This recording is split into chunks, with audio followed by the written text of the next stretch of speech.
Good evening. Mustafa, I want you to sit right over here. Sit right over here, Mustafa. Because I know as I do this material here, once you do it 3 times, it's yours, you know? So I want you to be close to me. I want you to look at someone on your right and left, shake their hands and say, I'm doing better than good and better than most. Let's do that right quick, please.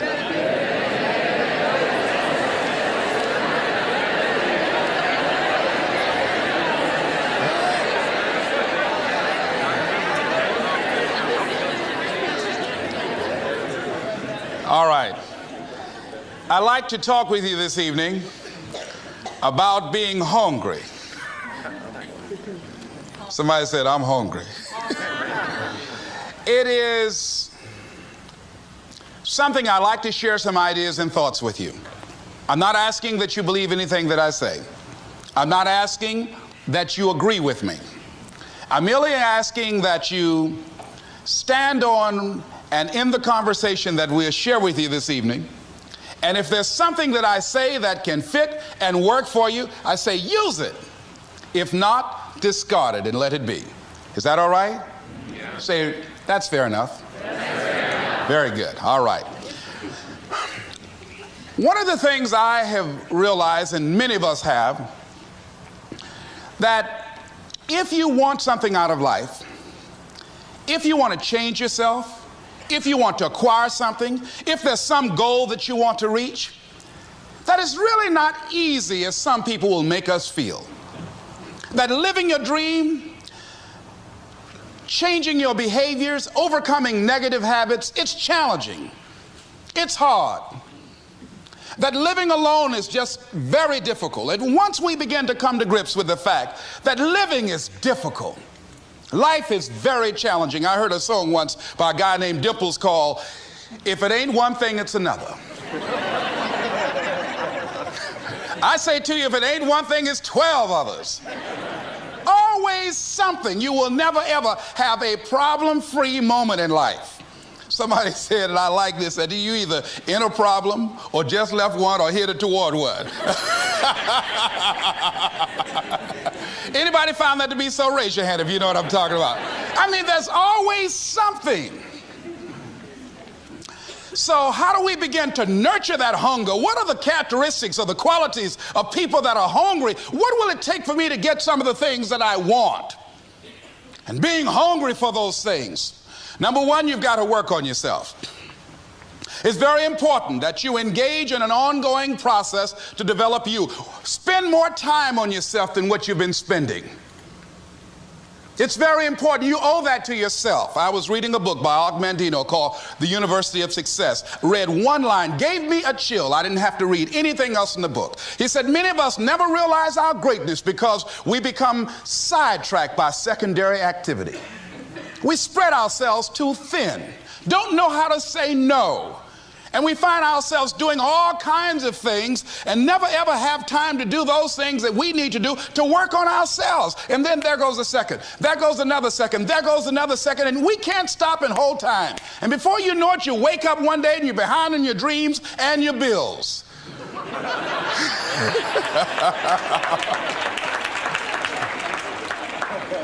So decide that you're going to take some time to work on you, that you deserve that from yourself, that your life deserves some prime time because you are creating your own production.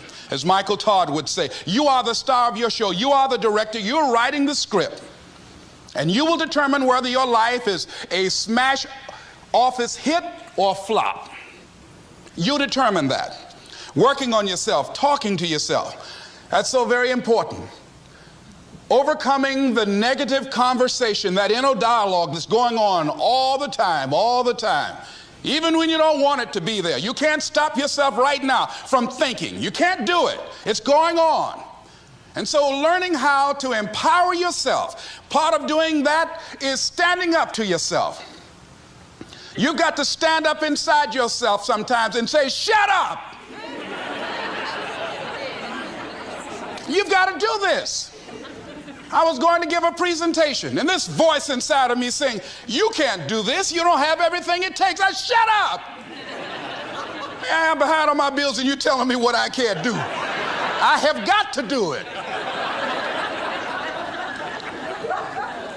You'll get scared sometimes. Your mind will go blank on you. Some people you will allow to unnerve you. And you wonder, what's wrong with me? I'm not crazy. That's why you've got to learn to make a conscious, deliberate, determined effort to stand up inside yourself. Working on yourself, watching that inner dialogue, it will determine the quality of your life. I don't believe this. I know this. I've had a challenge of losing weight. I'm walking through the airport, this voice say, why don't you have some M&M peanuts? No!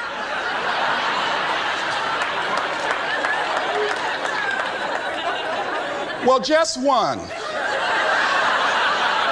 Then after you eat that, you might as well have a Snicker now, you sucker.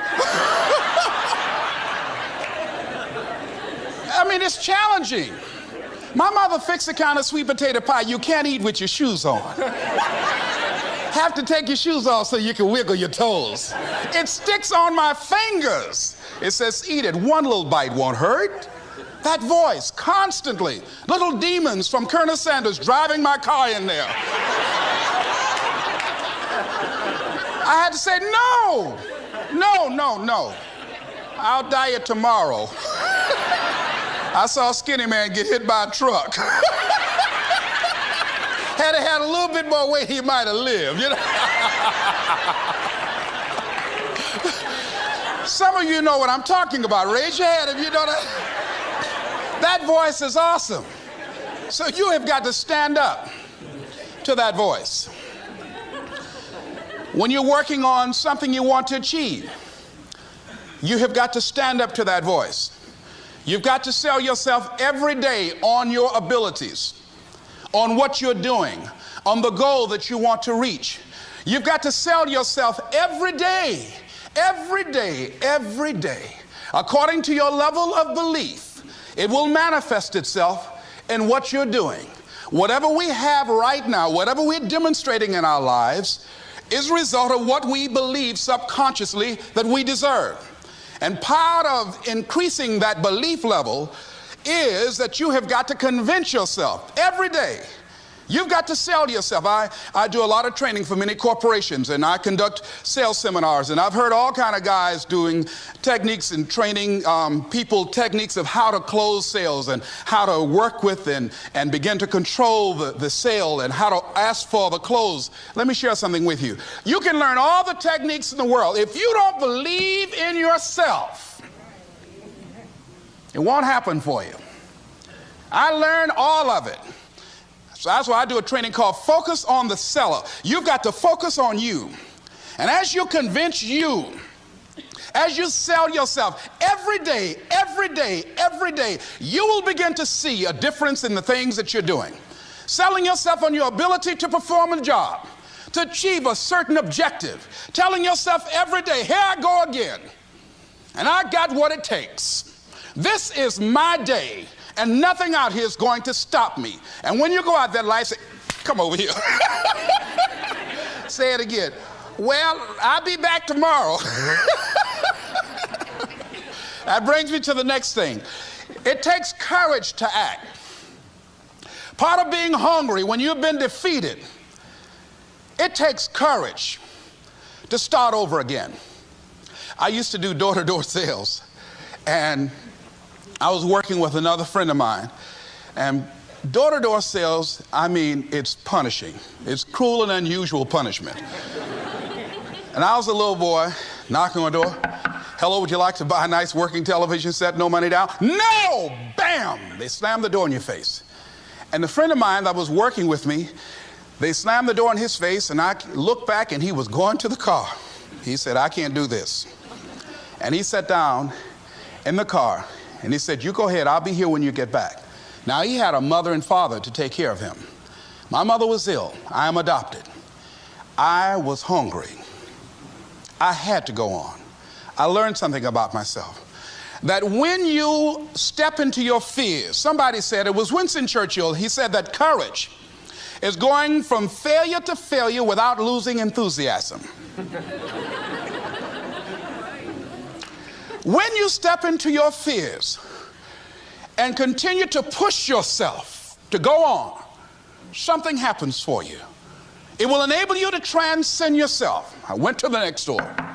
You like to buy a nice working television? No! Bam! Went to the next one. No! Bam! After a while, I no longer took it personal.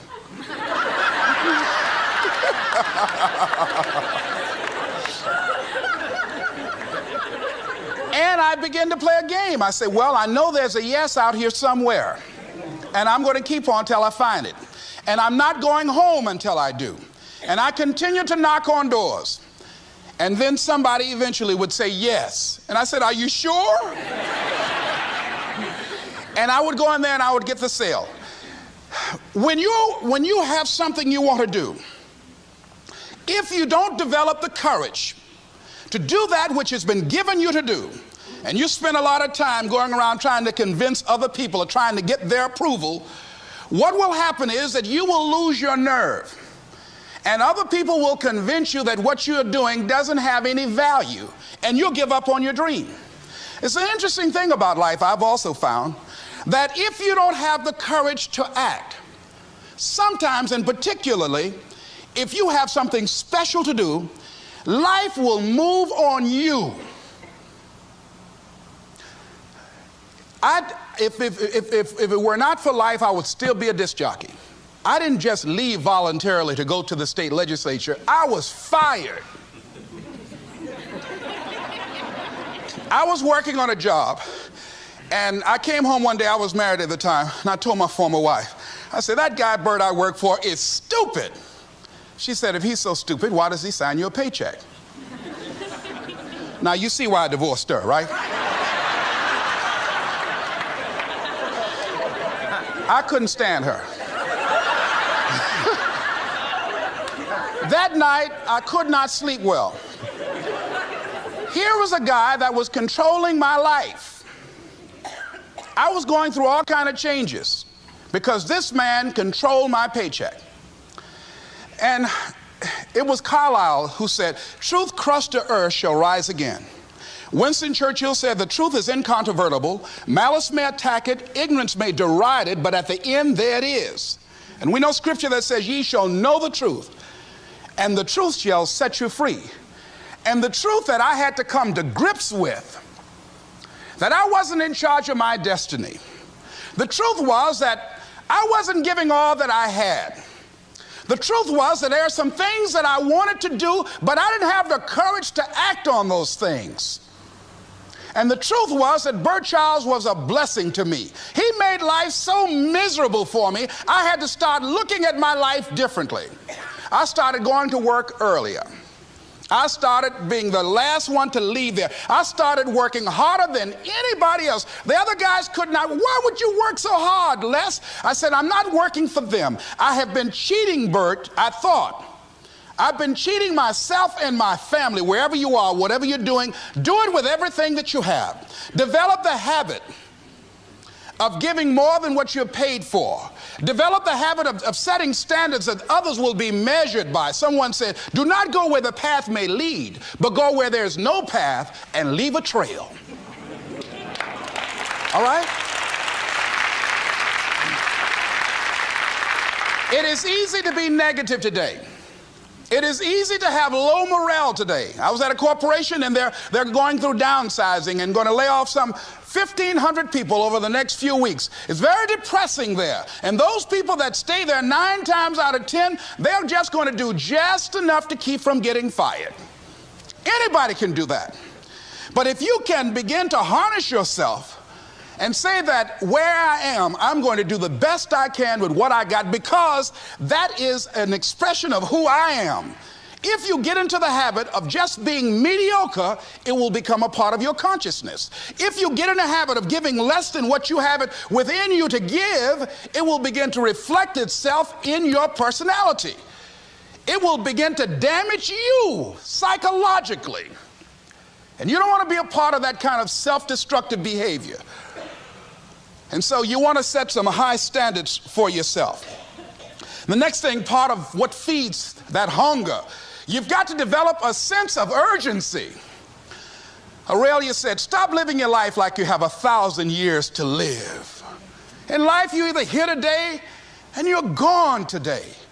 If there's something that you want to do and you can't do it all at one time, do just a little bit of it. I like what Robert Schuller says. He said, by the yard it's hard, but inch by inch, anything is a cinch. Do just a little bit of it. A friend of mine, Bobby Kerr, used to be a roommate. Bobby wanted to go into the area of public relations. He loved working with the public. Young lady he wanted to marry named Clarice. Bobby was a great procrastinator. Pretty soon the job where Bobby worked, they transferred him to another location. He went out to celebrate with the people on that new job site. And Bobby suffered a massive heart attack and died. Bobby didn't drink and didn't smoke, was under 40, and he died. Ask your question, how much time do you have left? How much time do you have left? When you start thinking about that, we don't know. We don't know. Bobby took all the greatness and all of the talent and all of his abilities to his grave with him. One of the things he could have put in parentheses under his name, he didn't use all his stuff. And most of us do that. Most of us don't use the stuff that we have brought into the universe. And we want to make a conscious, deliberate, determined effort to start living life with a sense of urgency and using what we've got. Using ourselves up, sharing what we brought into the universe to share. Because if we don't, nobody else will. Stop wasting valuable time, knowing that if we begin to live our lives as if each day were our last, our lives will take on a whole new meaning. It take on a whole new expression, valuing each moment that we are blessed with. The next thing that begins to nurture that hunger, honor yourself as your word. Don't give your word out lightly. When you throw your word out there and you don't honor it, it makes a statement about you.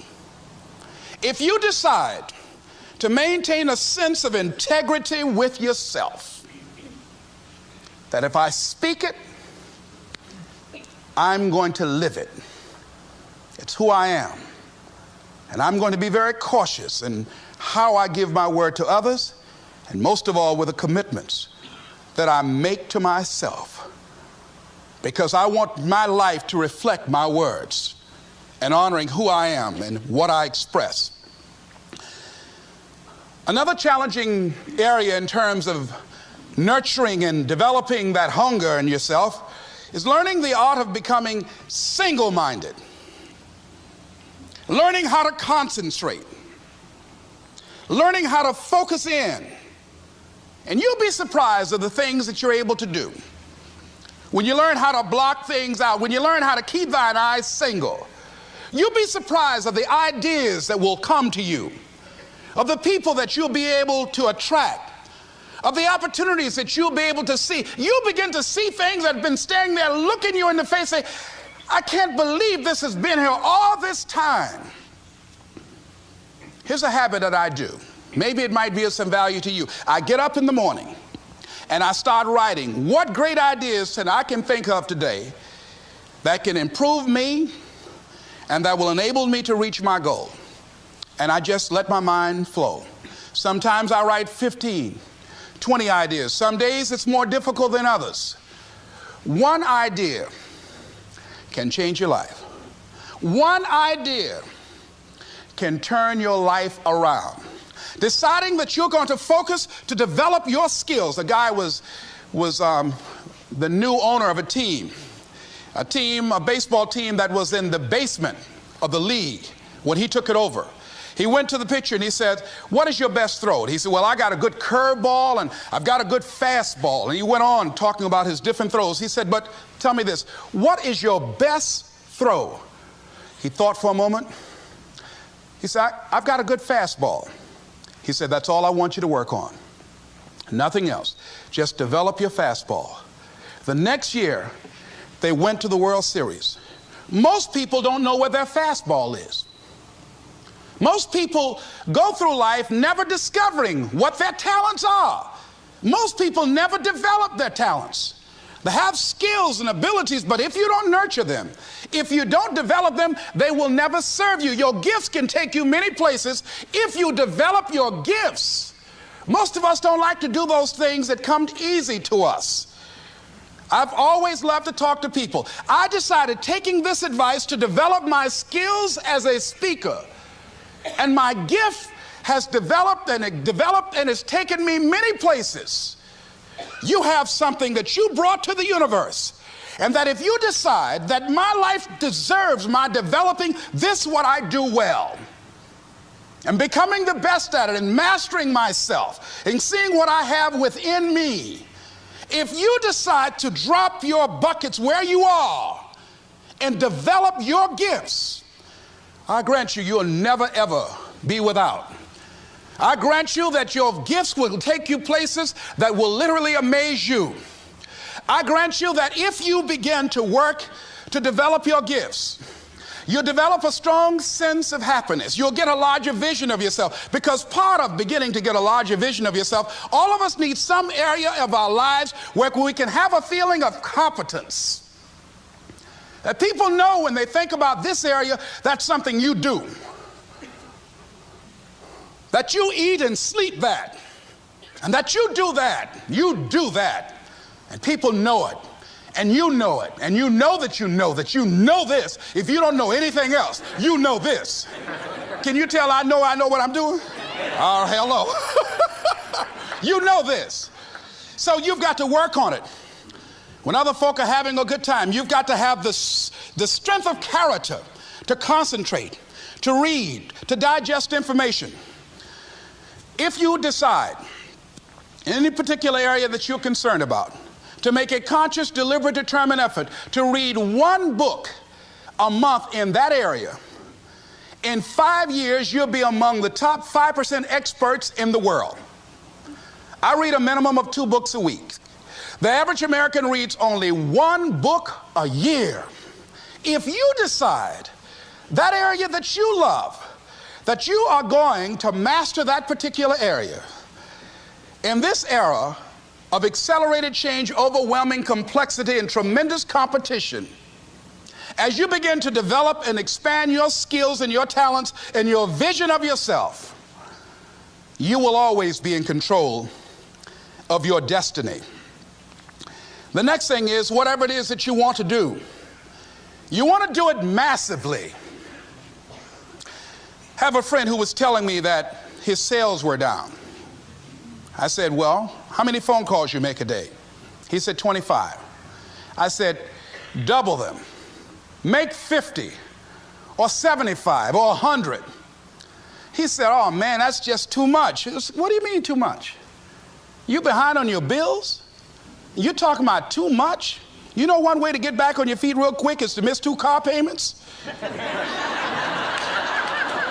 You talking about you're tired? There's no competition out here. Decide that you're going to push yourself. Most people won't do that. Most people give up on themselves easily. You know the human spirit is powerful. There's nothing as powerful. It's hard to kill the human spirit. They asked Benjamin Disraeli, a man who became the head of a country at a time when Jews were not allowed out after 10 o'clock. They said, how did you do it? How do you achieve against such great odds? He said, nothing can resist the will of a people that will stake even their existence on the extent of their purpose for good. That when you have a made-up mind, when you decide that you want to do something, I was reading something the other day, he said, the power to hold on in spite of everything, the power to endure, this is the winner's quality. The hunger, the ability to face defeat again and again without giving up. This is a winner's quality. You have that quality within you. When you're hungry, you don't care about the facts. You don't care about the odds. Doug Williams played for the Washington Redskins, quarterback. John Elway of the Denver Broncos in the Super Bowl. Everybody was talking about Elway. After the Super Bowl, when Doug Williams made a historic passing game, they asked him, said, how were you able, in spite of all of the negative publicity saying that you couldn't win, how did you do it? He said, I ignored my critics. I just didn't pay any attention to them. I ignored myself because they kept on saying it so much. There were times I doubted whether or not I can do what I needed to do. There's a Doug Williams in everybody here. There's greatness in you. And you've got to learn how to tune out the critics outside and the critic inside. And since I'm going to do this, I'm going to harness my will. And I'm not going to let anything stop me. I deserve this. I'm going to do it until. And this friend, I told him, said, start increasing your calls. I said, I make 100 calls a day. I got a callus in my ear. My ear is kind of dark. You can't see it, but it's there.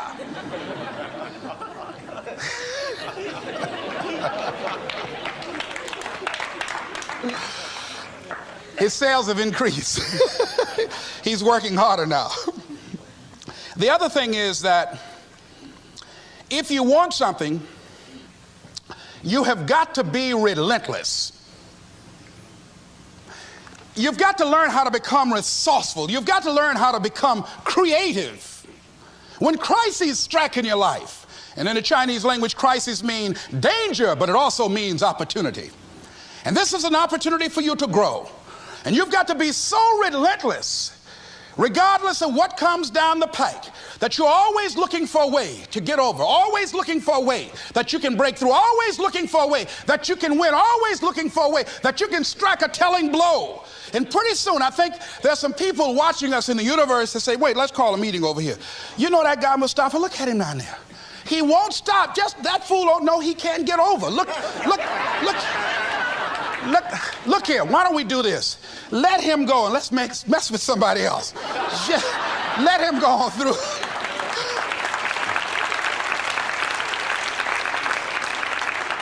Life will just get tired of whipping you sometimes. And just say, just let this one go. I believe this. Now, no one has told me this, but I just kept on kicking. I didn't have sense enough to stop. I was intelligently ignorant. I didn't know what I couldn't do.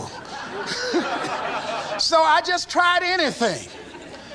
And the fascinating thing about life, because you can't get out of it alive, you might as well have a good time, you know? You might as well have a good time. Live your life with passion, with some drive. I was giving a seminar the other day, and I mentioned that I was going to do some training in August with some young teenagers and take about 100 away to a 2 or 3 day camp and wipe them out. Been working on this. So after the speech, one of the parents walked up to me and said, Mr. Brown, I'd like for you to do something for my son. He's not motivated.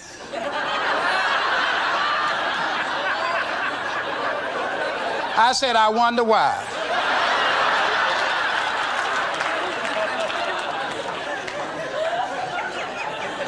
I wonder what's wrong with him. He had no fire whatsoever.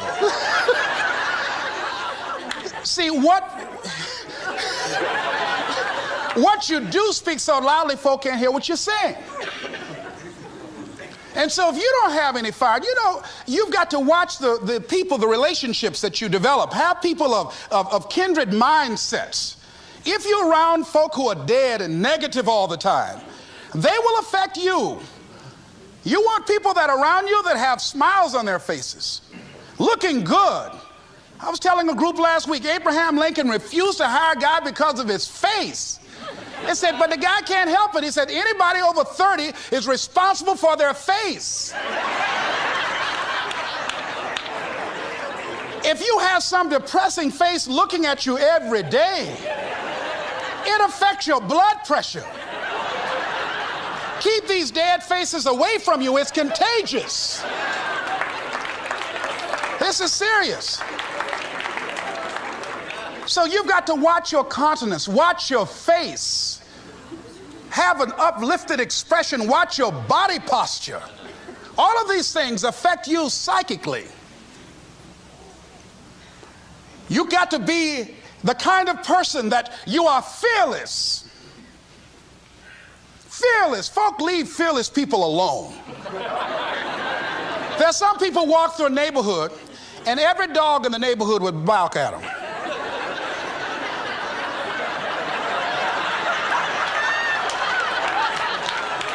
But there's some people come through and ain't nobody gonna mess with this.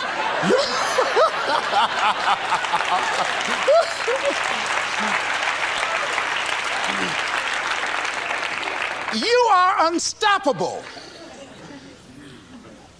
And because you are unstoppable, because you've got power that you haven't even begun to use yet, you owe it to yourself to release your brakes. How many of you have the experience of pulling out of your driveway and you mashed on the accelerator and the car was just going, and couldn't move, and you mashed harder and it couldn't move, and then you discovered you had your emergency brakes on.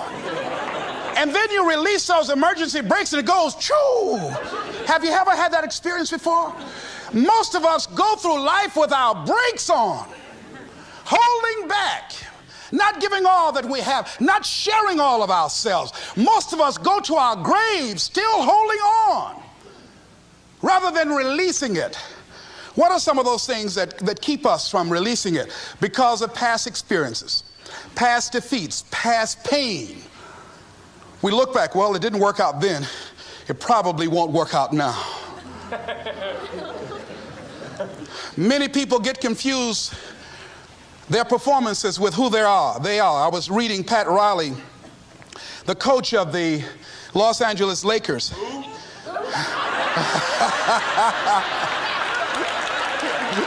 But you're going to like this quote here. After the Trailblazers had blown them out of the water, and I'm sure he said this last night, they asked him, how do you feel? He said, tonight we were exposed for what we are right now. You see? That if my speech tonight doesn't work, it doesn't mean that I'm a bad speaker. It means that what I didn't work tonight.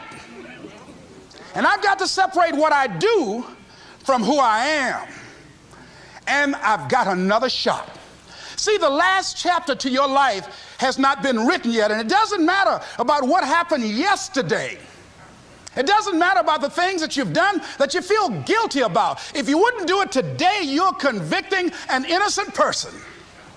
You've been reborn to a new state of consciousness. And as they say, if we knew better, we would do better. And so you begin to decide, I'm not going to be denied. I remember, and I was telling someone, and they asked me, would you repeat that again?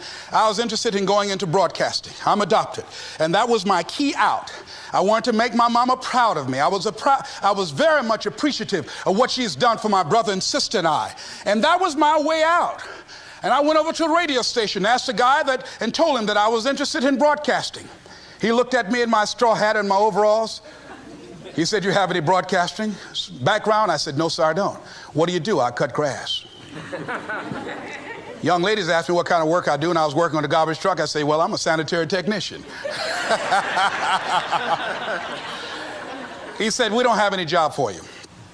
I decided that was something I was going to do. I decided I'm unstoppable. I'm going to go up in here and I'm going to do this. I started going to the radio station every day, developing a relationship with the people that were doing what I wanted to do. And that's what I encourage you to do. Whatever area you want to go in, find people that are doing it the way you want to do it and develop a relationship with them. When I decided to go in this area, I wrote letters to Dr. Norman Vincent Peale, to Zig Ziglar, to Dennis Waitley, all of the giants in this area. And I said, this is something I want to do. I've been following your career. Would you help me? Dr. Norman Vincent Peale answered my letter, did an article on me, wrote about me in the most recent book that he issued, and done many broadcasts about me. I'd wanted to develop a relationship and rapport with those people that were achieving those things that I wanted to achieve. By the same token, I would go to the radio station, and I developed a relationship with the guys. And they used me as an errand boy when they needed some food or someone to go pick up entertainers that came into town. Temptation singing My Girl, Jerry Butler singing For Your Precious Love, Sam Cooke singing Darling You Send Me. I would pick up the entertainers at the airport and driving around in the disc jockeys, big Cadillacs. They didn't have any driver's license, but I was acting like I had some.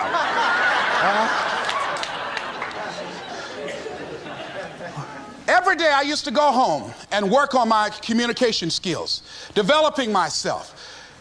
It was Whitney Young. He said, it's better to be prepared for an opportunity and not have one than to have an opportunity and not be prepared. Start working and developing yourself now and prepare yourself for what it is that you want, because you expect to get it. And when the disc jockeys were in the control room, I would go in and watch them and develop a trust level, and they would let me stay, and I would watch and observe them working the controls. When you want something out of life, don't worry about how you're going to get it. How is none of your business.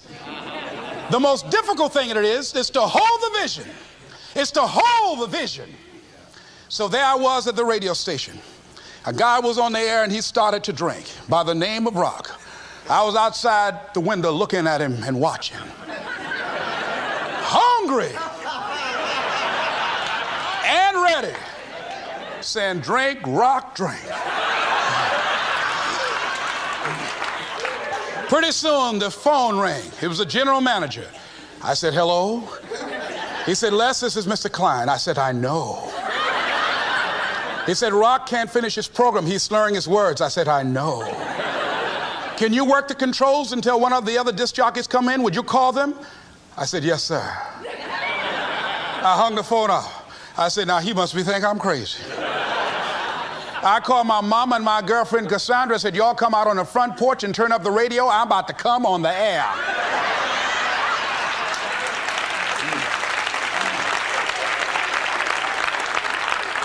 I waited about 15 minutes. I called him back. I said, Mr. Klein, I can't find nobody. He said, well, why don't you go in there and work the controls until they get there? And don't say nothing here. I said, yes, sir. I couldn't wait to sit down at that turntable, Mustafa. I said, look out, this is me, LB, Triple P, Les Brown, your platter playing Papa. There were none before me, and there will be none after me. Therefore, that makes me the one and only. Young and single and love to mingle, certified, bona fide, and indubitably qualified to bring you satisfaction and a whole lot of action. Look out, baby, I'm your love man. I was hungry.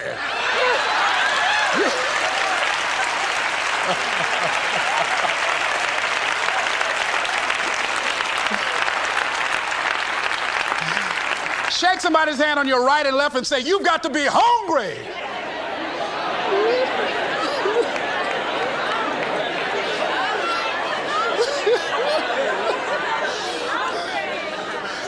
Well, y'all something else. You hear me?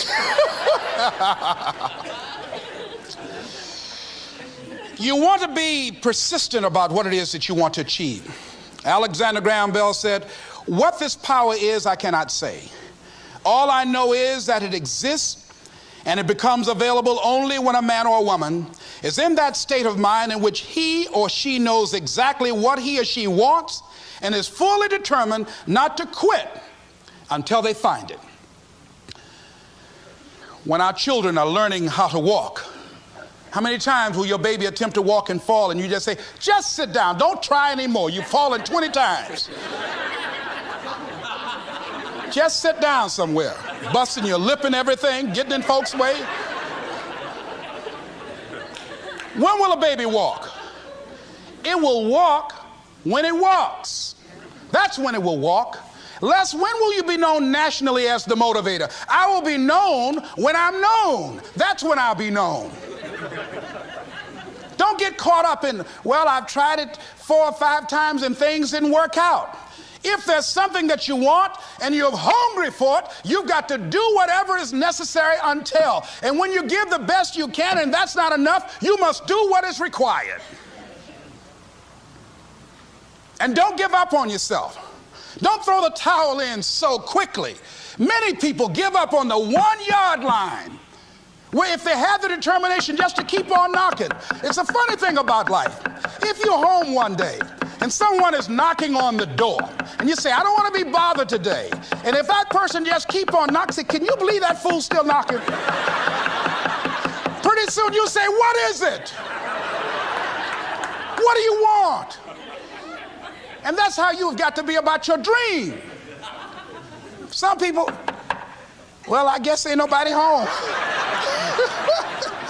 I knocked on the door, but nobody came. I heard the television on and people were moving around, but I guess opportunity probably went out the back door. Oh, no. See, life is not just that simple. It's not that cut and dry. And that's why most people never realize their personal greatness, because they're casual about life. And when you are casual about life, you will end up a casualty. Life is serious business. So I encourage you to be persistent, to not decide that, well, I've done the best I can. I guess I just can't have it. Don't make that decision. Many of us make premature decisions about ourselves.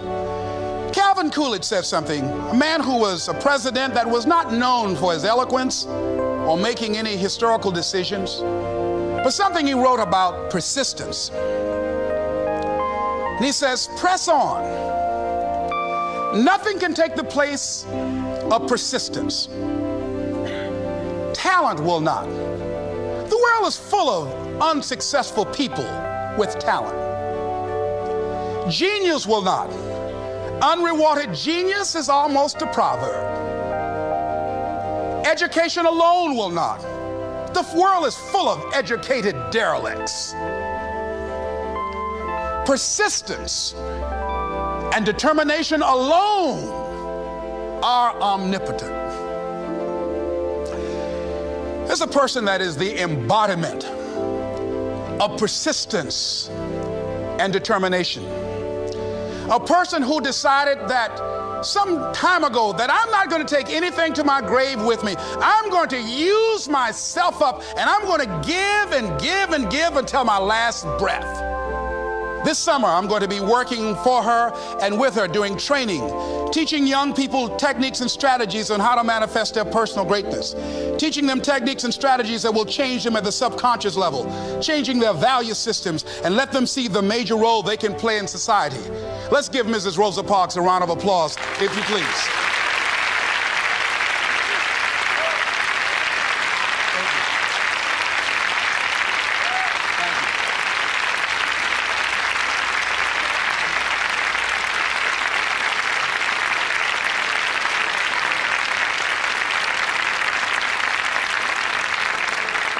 Here we are in the presence of greatness. Mrs. Parks, people over here couldn't see you. Would you come up? Could you? She's such a beautiful person.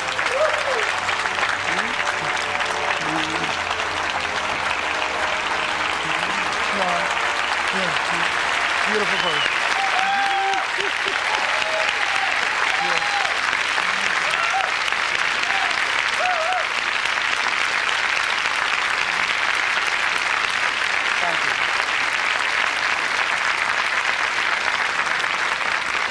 I encourage you to see Mrs. Parks and Mrs. Elaine Steele about the Rosa and Raymond Parks Institute for Self-Development. If you're interested in your children participating in that, they have some information over here to share with you. It is just fascinating and just a blessing to have this woman when a lot of folk who are giving up. And here this year she celebrated her 75th birthday and still has a dream of being an instrument of change. And there is a Rosa Parks in all of us who made a decision at one point in time, standing on the platform of oughtness, as Immanuel Kant talks about in a book called Critique of Pure Reasoning, that there's certain things we know we ought to do. We just know it. We owe it to ourselves and those around us. I don't know what your dreams are. I don't know what your goals are. But let me leave this with you. Mine is to be the best son that I can to my mother. Mine is to be the best father that I can to my children, and to be the best servant that I can to humanity, and the best man that I can to the woman that I've decided to share my life with. Whatever your goals are, I know that you can achieve them. Here's something that I'd like to leave with you.